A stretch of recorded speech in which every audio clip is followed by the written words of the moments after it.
ডাক্তারের রিপোর্ট বলছে আপনি সুস্থ, কিন্তু আপনার শরীর বলছে আমি আর পারছি না।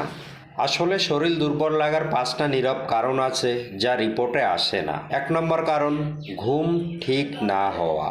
রাতে সাধারণত 7-8 ঘন্টা ঘুম না হলে শরীর ভালো করে রিচার্জ হয় না, শরীর বিশ্রাম পায় না, যার ফলে নার্ভ সিস্টেম দুর্বল হয়ে পড়ে, শরীর ক্লান্ত লাগা, শরীরে অস্বস্তি ভাব ও শরীরে কোনো এনার্জি থাকে না। 2 নম্বর হলো হজম শক্তি দুর্বল। আপনি খাচ্ছেন ঠিকই, কিন্তু শরীর পাচ্ছে না, কারণ আপনার খাবার তো হজম হচ্ছে না, তাহলে শরীর পাবে কোথা থেকে? 3 নম্বর, মানসিক চাপ। আপনার যদি মানসিক চাপ থাকে তাহলে আপনার শরীর নিজে থেকেই দুর্বল হয়ে যেতে পারে, দুশ্চিন্তা আসতে পারে, আপনি মনে মনে কষ্ট পাবেন, যা শরীর আস্তে আস্তে আপনাকে অসুস্থ দেখাবে। 4 নম্বর হচ্ছে ভিটামিনের ঘাটতি, বিশেষ করে ভিটামিন বি কমপ্লেক্স যা এবং ভিটামিন ডি, যা সাধারণত আমাদের রিপোর্টে অনেক সময় ধরা পড়ে না।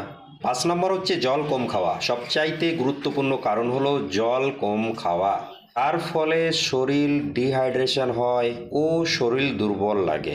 এবার বলি ঘরোয়া পদ্ধতিতে রেহাই পাওয়ার উপায়।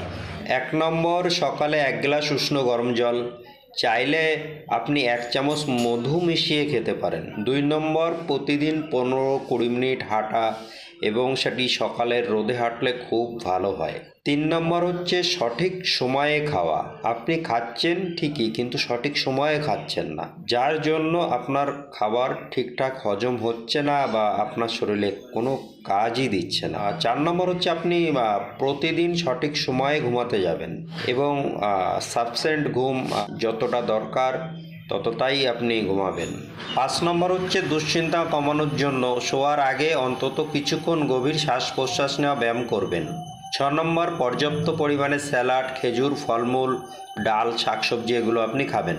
যদি এগুলোতে আপনার দুর্বলতা না কমে তাহলে একজন ভালো ডাক্তারবাবুর পরামর্শ নেবেন। ভিডিওটি ভালো লাগলে like, comment, share and subscribe করতে ভুলবে না। ভালো থাকুন, সুস্থ থাকুন, নমস্কার।